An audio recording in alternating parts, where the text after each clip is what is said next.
Veu, Bé, com us deia, els dos llibres estan escrits per 10 joves d'entre 24 i 30 anys que reflexionen sobre el futur que ha de venir després d'aquest canvi tan fort que hem tingut aquests mesos, no? Durant aquest any 2020. El llibre es va gestar durant el confinament i vam demanar a 10 professionals provenents de diferents disciplines, metges, professors, en el vostre cas tenim ara 2 periodistes, que reflexionessin de com veien el món i com creien ells que seria el futur, no?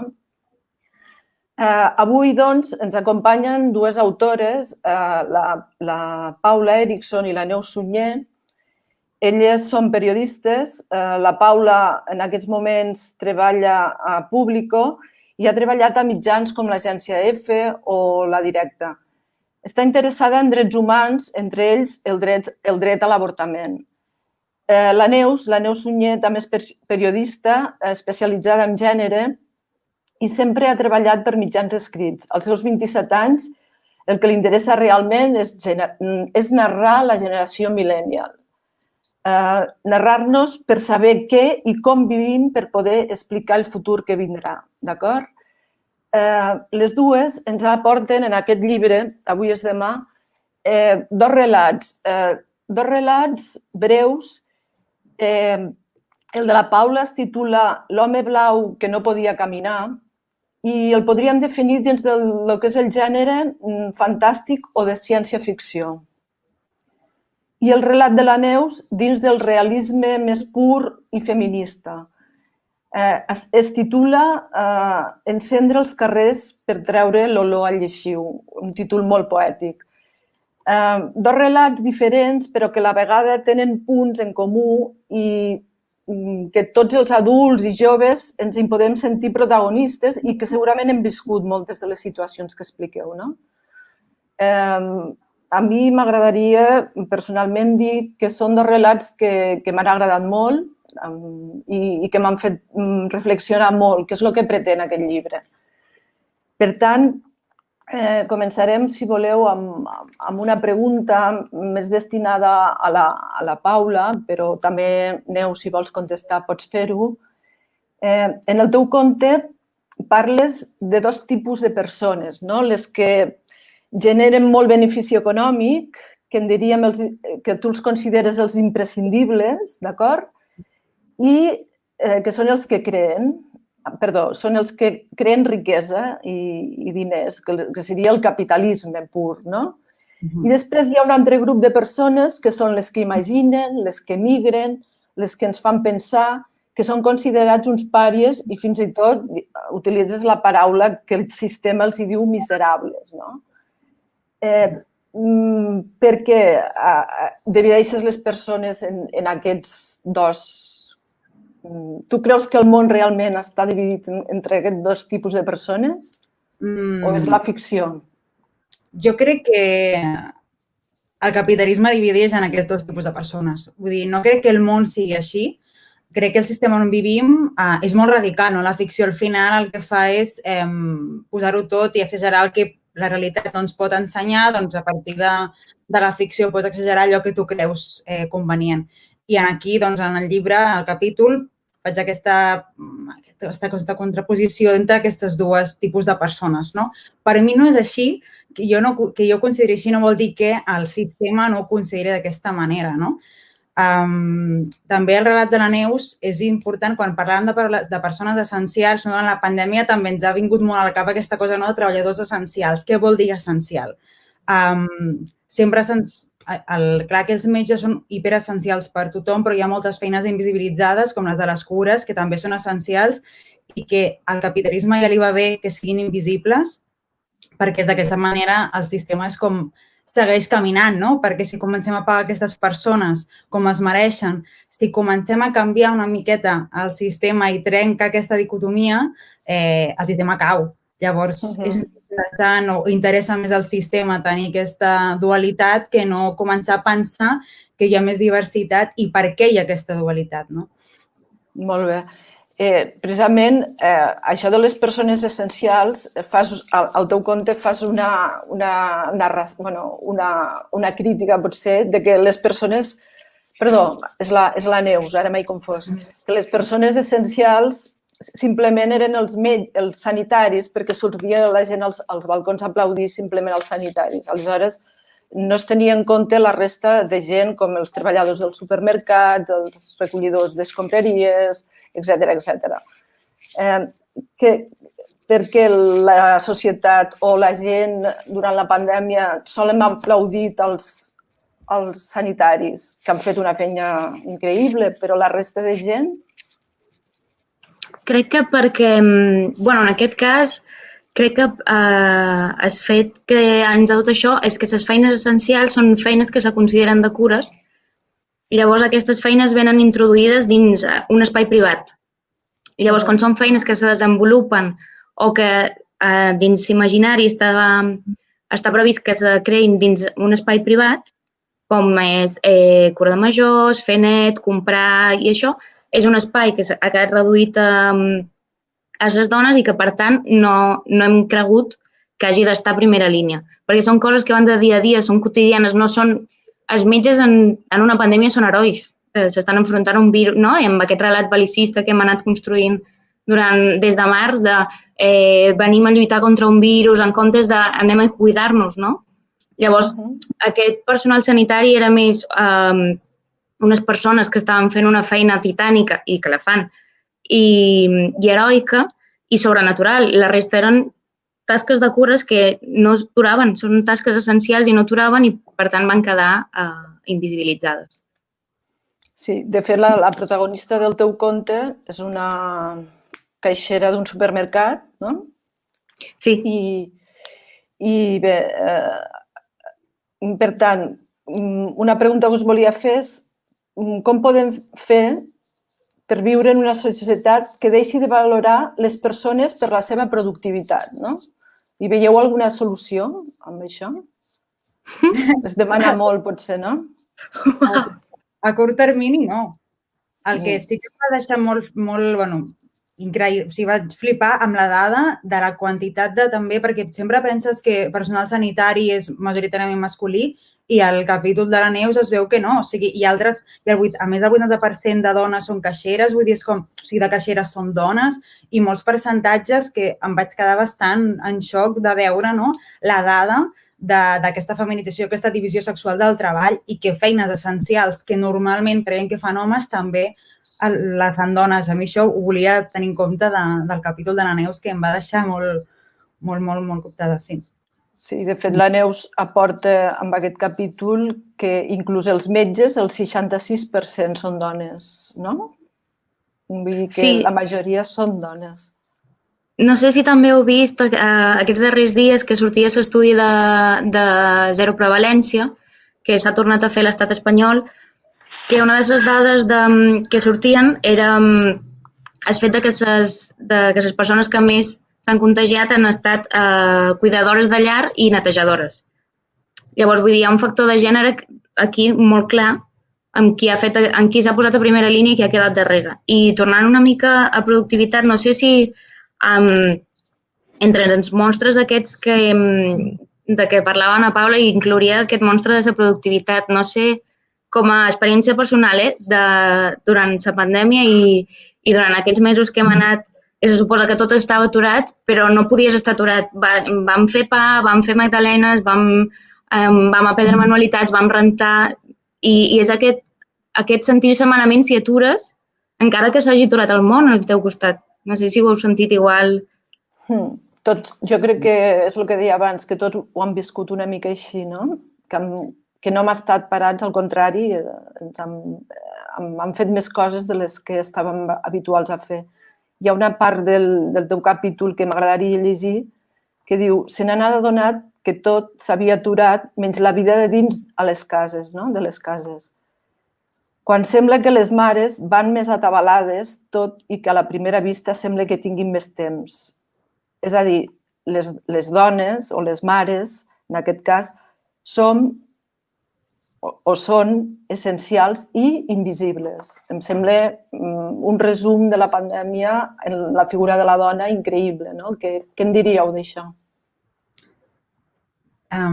És que la Neus ho retrata superbé al capítol i és que, i vinculant amb el que deia ella, no? Que és aquesta cosa de productivitat que fins i tot quan et vols com relaxar a nivell cultural també has de mirar un documental que t'aporti no sé què o sempre has de fer coses com per sentir-te que estàs fent alguna cosa productiu o valuós cap a alguna cosa o cap a algú, inclusive cap a causes nobles, no? Però sempre és com, no hi ha aquesta cosa de parar realment, de dir no, és que no faig absolutament res, això no, ens ha costat molt amb la pandèmia i respecte a aquest rol de la dona ha quedat molt clar.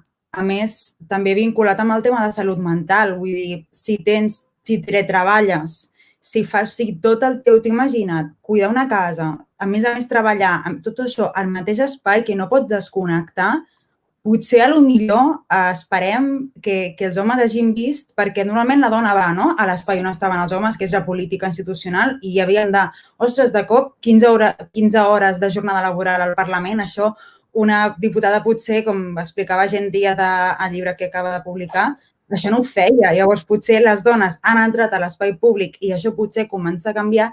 Si ara els homes, millor entren a l'espai privat i veuen què és la corresponsabilitat, veuen què vol dir de la doble jornada, jo estic potser sent optimista, però potser això canvia i diu, mira, doncs hem de començar a posar la vida al centre perquè és que li han imposat la vida al centre, no? Vull dir, si les dones han hagut de patir això i han hagut de fer tot això, millor alguna llumeta s'encén i és on, mira, la doble jornada aquí a casa ho tens, no? Però segur que les dones han patit molt més això i que no hi ha molt home il·luminat, però a mi m'agradaria pensar que sí. A mi crec, una mica seguint amb això d'entrar a les cases, una cosa que crec que passa en el moment que vius amb una parella home, que potser sí que va fer la compra i s'implica en rentar els plats, però no és ell qui, per exemple, fa aquesta llista de la compra o qui pensa en activitats extraescolars si tens infants. Llavors, aquesta càrrega mental crec que encara no és prou visible o no són prou conscients de que aquesta càrrega mental és el que s'ha de compartir realment. No basta amb rentar els plats després de dinar o després de sopar o posar una rentadora. Has de pensar qui té hora en el dentista quan te'n vas a fer la compra i què ens falta. I crec que aquí és on hem de seguir lluitant. Vull dir, hem lluitat per un espai públic on hi estem aconseguint ser molt a poc, però hem de lluitar per un espai privat on ells també hi siguen. Bé, la diferència entre la mare que no treballa, que surt al teu compte, o la Conxita que treballa però després té una feina no quantificable, com podríem fer perquè el nostre temps deixi de mesurar-se per allò que és quantificable amb diners o allò no rendible, no? Com podríem fer perquè en el futur això no passés? Canviant de sistema, només se m'ocorreix això. És que si no es comença per aquí serà... Però sí, potser també les amigues serveixen per això, no? Vull dir, perquè a vegades crec que nosaltres, a més de feines tan precàries com la nostra, hem hagut de treballar potser el triple per arribar a una quota molt petita, no? Però és que des de la carrera et diuen que si no treballes molt en periodisme no tindràs feina. Llavors, tu corres moltíssim des de l'inici. I arriba aquesta dinàmica, arriba a tal punt que potser les amigues són les que t'han de dir en plan ei, què tal si avui et relaxes una mica, no? Aquesta cosa de cuidar-se, o la família, en plan, ei, potser que avui no estiguis mirant si les notícies tal o si has de canviar el món avui, potser avui que t'estiris i et relaxis.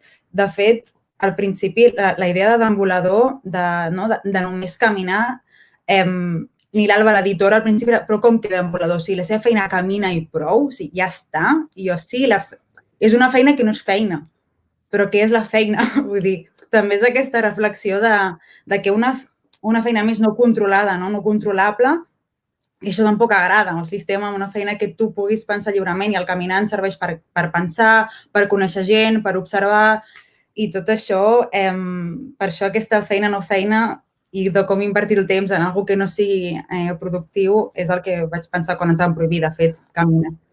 De fet, en el teu conte, l'home de blau que no podia caminar, l'ofici de l'home de blau és deambulador. Deambulador avui dia no és cap ofici, però podríem interpretar que és una metàfora de tots els oficis que podrien ser la cultura, la filosofia, els pensadors, les arts, és a dir, tots aquests serveis no essencials que inclús ara, al mes de desembre, estan que no poden treballar, no? La majoria, inclús l'oci nocturn. Jo ho he interpretat així, m'equivoco, que el deambulador podria simbolitzar aquesta figura de la gent.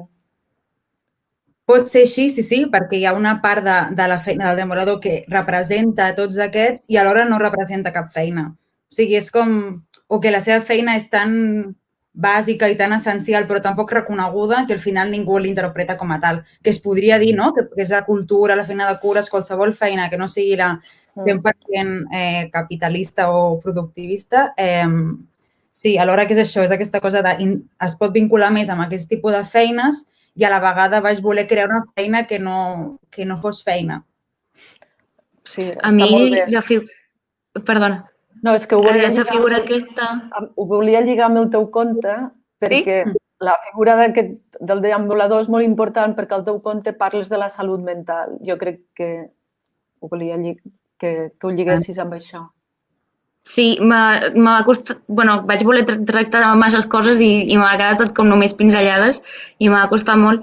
Crec que és superimportant i aquesta relació que fas i crec que sobretot durant la fase 1 hem estat, no sé si recordeu la fase 1, allà per maig, que totes érem una mica deambuladores, no? Aquell moment que has de sortir a passejar durant una hora concreta, sense fer res perquè no hi havia bars, no hi havia botigues i aquest moment d'escapament d'aquella casa on sorties una hora a anar enlloc, perquè no podies anar enlloc. Llavors, crec que aquesta desconnexió amb produir és necessària i imprescindible i crec que hi ha unes generacions que ja no ho farem. El teletreball ens ha demostrat, o crec que està demostrant, que hi ha sobretot dues generacions, la millennial i la que entri ara, la Z que entrarà ara, que no coneixeran, a no ser que ho regulem, que no estic gaire optimista, el dret a la desconnexió. El teletreball ens ha fet veure que podem estar a les 11 contestant whatsapps i que si no el contestes potser està malament o tu te sents malament. Llavors, estar tancat, teletreballar i estar pendent d'una feina que al final t'engloba perquè és el mateix espai-temps que comparteixes amb oci i feina, crec que ha deixat o deixarà uns estralls mentals bastant importants i que crec que no en són conscients a l'hora de plantejar-ho. Sí. Una altra pregunta que us volia fer era quin paper haurien d'assumir l'educació i les institucions en aquesta empresa de que hi hagués aquesta igualtat o... Dale. És una pregunta molt difícil, ho sé, però jo crec que està bé sentir la veu dels joves perquè igual ho veieu diferent, no? Que canviar el sistema està clar, però en quin paper, no? Com començar, com ficar la primera pedra, per entendre-ho. Primer és deixar que ells facin preguntes. Vull dir, si tu només ensenyes temari i no ensenyes a preguntar i a qüestionar el que veuen o viuen, és molt difícil que després es qüestionin la resta de coses. Vull dir, si tu només ensenyes, que jo en cap moment, jo no soc mestra i crec que seria molt complicat, però fomentar el pensament crític, que en ocasions això ha suposat problemes pels professors, però fomentar aquest pensament crític als nens crec que és essencial. I portar-los, doncs, també soc guia de la WordPress Photo i hi ha professors que porten a la WordPress Photo als adolescents i es fan unes preguntes i tenen unes reflexions que són ultra necessàries de fora de l'aula. Vull dir, com també treure'ls d'allà. Això d'inici i també com deixar de qüestionar certes, a nivell, perfecte, llistes cremalleres, genial, però fomentar que la dona pugui tenir el poder, perquè el que passa també que quan la dona entra al poder és que o se sent rebutjada per ell perquè hi ha unes dinàmiques supermasculinitzades i és molta feina, molta competició, molt tal, i doncs fa mandra, i llavors ho deixa, o s'assimila amb el poder masculinitzat. Doncs ensenyar també a les noies que poden ser líders, que poden ser el que vulguin ser, i des de la seva... No cal que tothom vegi el poder o l'exerceixi exactament igual, perquè les dones no som totes iguals, vull dir, no, el feminisme o els feminismes no reivindiquen això, però sí que s'empoderin des d'allà i les institucions, doncs no sé, en primer lloc que deixin avortar a tota la província de Lleida i que hi ha Catalunya Central, per exemple. Coses així de dir, clar, el teu dret, o sigui, és com t'estan infantilitzant, o 3 dies per reflexionar si vols avortar, que són nenes petites. No hem reflexionat ja prou i que a sobre has de tenir 3 dies més de reflexió. Home, va, doncs començar per aquestes cosetes que, encara que sigui legal avortar, doncs no estigui 100% encarregat a Catalunya, crec que seria una petita coseta a fer des de les institucions també, perquè clar, una nena que va avortar, un adolescent, imagineu-vos d'un poble petit del Pallars, anar a Barcelona, és que no. Són coses bàsiques que s'haurien de començar per aquí. Perdoneu. Neus, de fet, la veu dels joves, al teu compte, la persona que fa la reflexió més gran és la més jove, no? Sí, em va costar una mica perquè em vaig sentir una mica boomer fent d'adolescent. Em va costar molt arribar aquí, però crec que la Paula ha apuntat 2 punts superimportants, que és aquest de deixar preguntar, començar a entendre que infants i joves tenen capacitat d'agència, que no és una cosa que hàgim de moldejar i anar fent, sinó que els hem d'acompanyar, hem d'escoltar i hem d'incloure'ls des del principi en aquest projecte de vida. Vull dir, són els futurs, si no els comencem a incloure, no sé què farem. Després, en tema d'educació sexual, crec que va molt relacionat amb aquest tema d'educació, que normalment quan parlem d'educació sí que se pensa en educació més formal o les matemàtiques, la llengua, tal. Més enllà de que les dones hagin de sortir d'aquest requadret, no sé si recordeu els llibres de text, un requadret groc on venia la generació del 27 i apareixia Maria Teresa de León. I dius, ostres, Alberti per allà i Maria Teresa de León. A banda d'això, crec que és molt important aquesta educació sexual que va més enllà de l'avortament. Crec que les companyes argentines ens ho estaven recordant aquests dies que el que fa falta primer de tot és educació sexual per no avortar. I aquesta educació sexual em fa la sensació que encara està enfocada a dones i a ser punitiva damunt aquell plaer nostre, en comptes de... O sigui, que als homes no se'ls ensenya no és no, se'ls ensenya a posar un condó. No sé si m'estic explicant, però crec que aquesta part és molt important i per altra banda, tot el tema que deia la Paula de poder, simplement, més enllà de poder, i és això de deixar que aquestes nenes vulguin ser el que vulguin ser, sembla molt naïf i molt senzill, però crec que és important reivindicar que això ha de passar.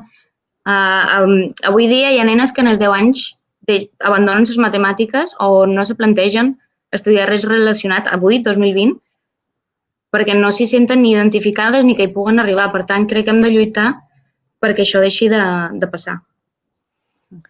De fet, han viscut igual la pandèmia els nois que les noies, sobretot adolescents. Què penseu? Com no?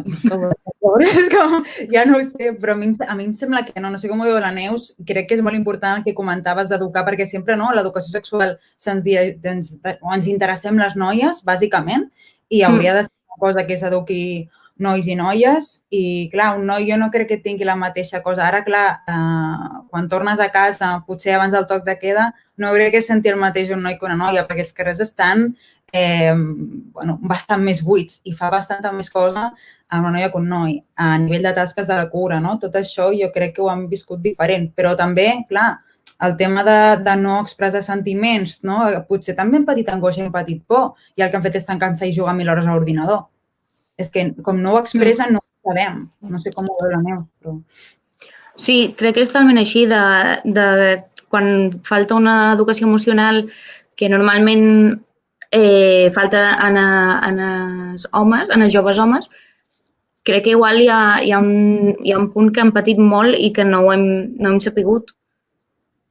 I en el cas d'elles, crec que també hi ha un punt que ens segueix passant d'adultes de somatitzar, no? Ho estàs exagerant, estàs fent bola, t'estàs muntant pel·lícules, i crec que això sí que és una cosa que passa més amb adolescents dones que amb homes. I la voldria lligar amb aquesta pregunta. Què ens ensenya aquesta pandèmia sobre el paper que ha d'ocupar la dona a la nostra societat a partir d'ara? Vols contestar, Nit? No sé si ens ensenya tant el paper de la dona, sinó el paper de les cures. En el sentit de... Hem demostrat que l'únic que no atura és una vida quotidiana. Ens seguim cuidant, ens seguim posant malalts, necessitem que ens estimin, que tenir vincles, i això és l'únic que ha quedat clar. Per tant, crec que ens hem de començar a plantejar que això ha de començar a formar part cada vegada més de les nostres vides. O sigui, ha de deixar d'estar a la perifèria i de que comenci a les 6 de la tarda, aquest tros, a que hi formi 24 hores i 7 dies a la setmana.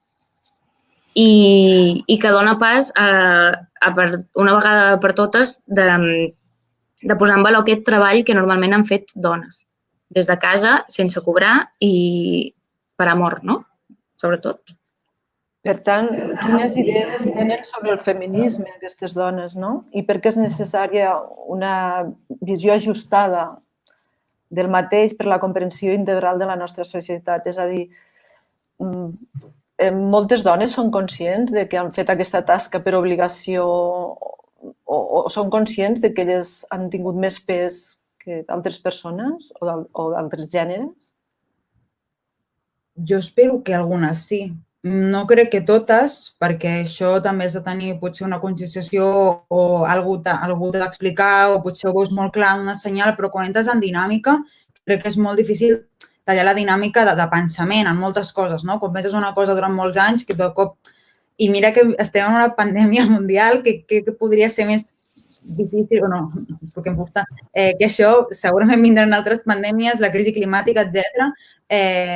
I això també, aquesta productivitat, si és que seguim fent aquest ritme d'ara, això ens portarà al col·lapse, vull dir, això està bastant clar. I el de créixer, el posar la vida al centre, no? El que comentava la Neus, potser és que i començar a pensar fer polítiques de forma diferent, amb més punts de vista on la dona tingui una agència important i a la casa doncs, que hi hagi més corresponsabilitat i que les dones se n'adonin, perquè també ha augmentat les consultes i denúncies de violència de gènere online, perquè com no s'ha pogut fer... És que hi ha moltes coses que no sabem què ha passat durant la pandèmia. Desgraciadament no ho sabem, perquè no s'han pogut fer les preguntes adequades, no tenim la informació.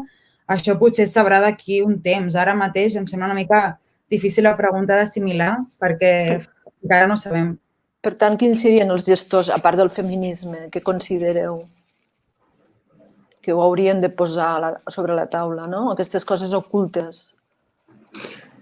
Jo crec que damunt la taula s'hi està posant i per sort, amb el tema aquest de quin és el paper i si n'hi ha que han fet clic o no, crec que és molt important aquesta generació que ve, amb qui compartim ara present, però realment és el nostre futur, perquè jo me'n vaig adonar molt, per exemple, fent recerca per capítol, de coses que jo vaig aprendre doncs, al final de carrera o que d'allò que fas un clic i dius, ostres, això és masclisme, Déu meu, ningú m'ho havia contat, no? I t'havies llegit 20 llibres i 30 articles per si de cas, hi ha adolescents que ho practiquen sense haver hagut de llegir tota la teoria, saps, que ve davant, i crec que és molt important aquest moviment superpotent que surten als carrers, que s'ompli de purpurina, que reivindica un plaer, que reivindica moltes coses per seguir avançant. Jo amb això sóc optimista.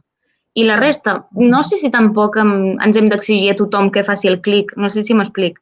No sé si hem d'estar totes sempre donant el 100% i canviant el món. Igual també d'això s'ha de descansar, no sé. Sí. No sé si ho veus així. Igual sona com una mica adonista, però que a un moment també... Ara que dius que s'ha de descansar, poso a la taula, a veure què en dieu vosaltres. Creieu que s'han descansat dels moviments reivindicatius, sigui del caire que sigui, canvi climàtic, feminisme, política, etc. S'ha tot com adormit o què en penseu?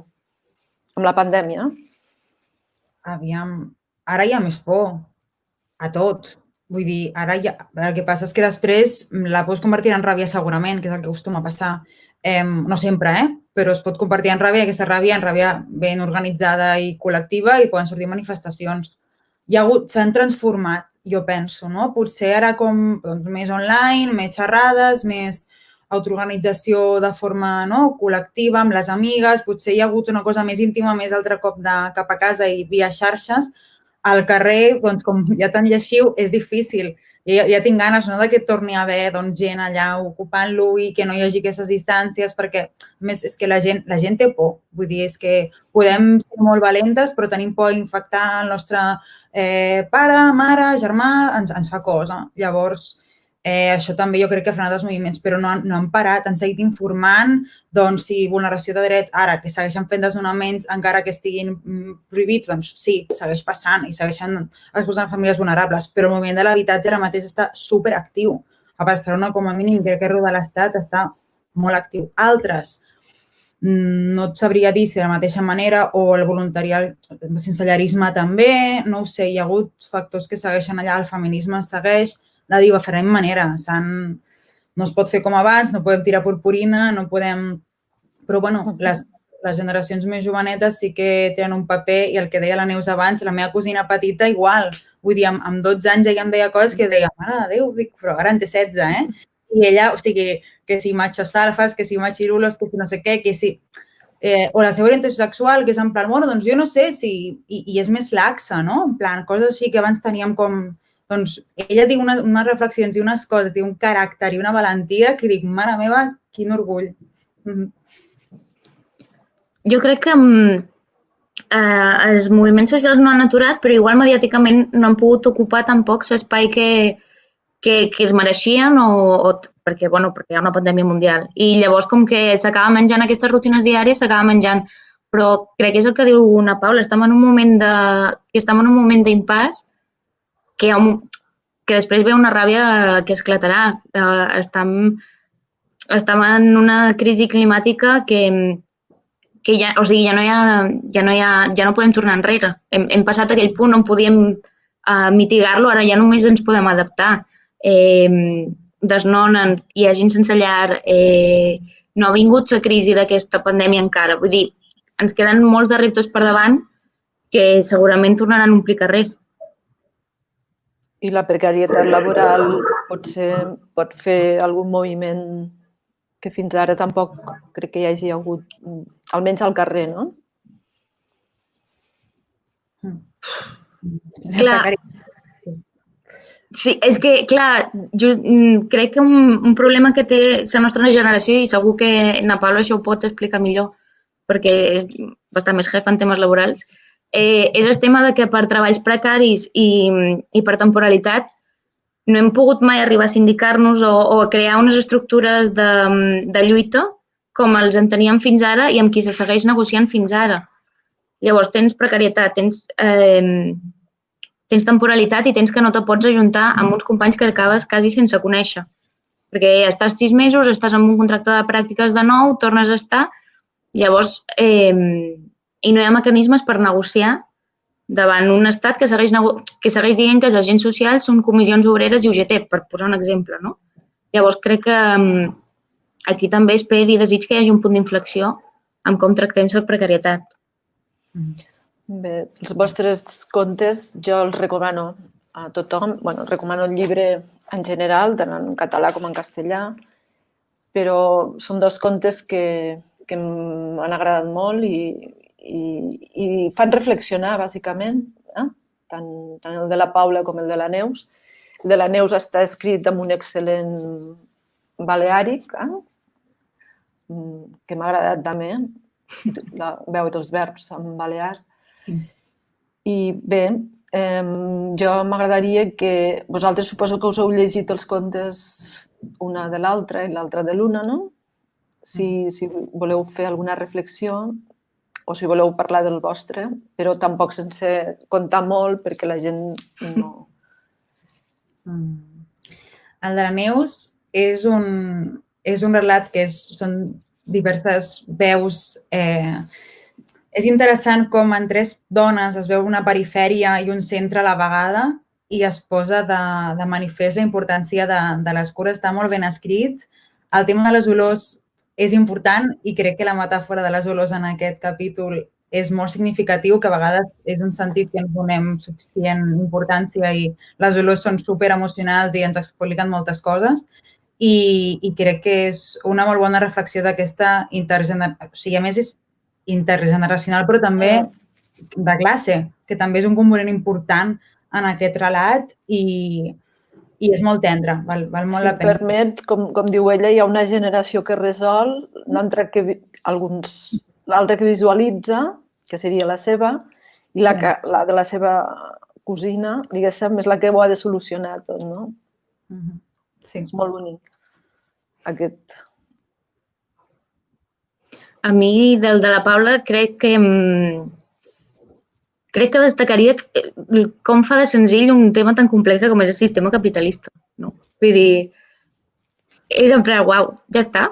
O sigui, en 20 pàgines ho explica superbé. El capitalisme del Karl Marx, no? No cal llegir-lo. Sí, o sigui, 4 tomos fuera. Aneu a llegir la Paula. No, perquè és molt senzill i és molt visual, perquè a més, a mi em passa que aprenc més en ficció que llegim a 500 pàgines d'una cosa. Llavors, crec que la Paula ho lliga molt bé i, no sé, m'agradaria una mica que fossin tots deambuladors un temps. Que poguéssim arribar a ser-ho. Ni que sigui un temps petit i sense que ens passi res. Però una mica. Una mica. Vosaltres, durant la pandèmia, heu treballat més o menys? Més. Més. Sí. Per tant, no heu deambulat. No. Jo ho vaig crear, jo crec que per poder marxar un rato fora. Jo ve informant de la pandèmia i digo, no puedo más. Així que me voy a... Clar, 8 hores al dia parlant de coronavirus, una mica cansat. Però bueno, sí, no, deambular, zero. Espero deambular més quan es pugui. Sí.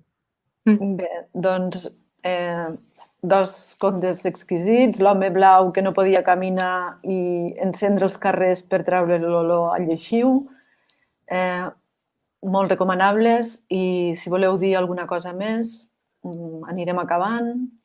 Voleu aportar alguna dada més? M'hagués agradat fer-ho presencial perquè m'hagués fet molta il·lusió fer-ho una Neus m'ha fet molta il·lusió, però que res, que gràcies per moderar-ho, Glòria, i per les preguntes. Molt bé. Jo us felicito a vosaltres un altre cop. Us felicito a vosaltres, a la Neus i a la Paula i als altres 8 autors que han col·laborat amb el llibre, que també ho han fet molt bé. I recomanem aquest llibre i recordar que aquest cap de setmana és la marató i cada llibre comprat destinarem €1 a la marató durant tot el mes de desembre i la primera quinzena de gener. Per tant, una causa solidària pel Covid i en castellà ho farem amb la campanya Jo me corono, que és un grup d'investigació del doctor Clotet. D'acord? Esperem que la gent col·labori perquè és un llibre que val molt la pena, que ajuda a reflexionar. Encara que estigui pensat per relats per joves, jo crec que els que som adults o volem ser adults també ens fa reflexionar molt. Felicitats pel llibre un altre cop i continueu així. Moltes gràcies. Gràcies. I esperem, com diu la Paula, veure'ns aviat. D'acord? Sí, tant de bo. Molt bé. Moltes gràcies. Adéu. Adéu.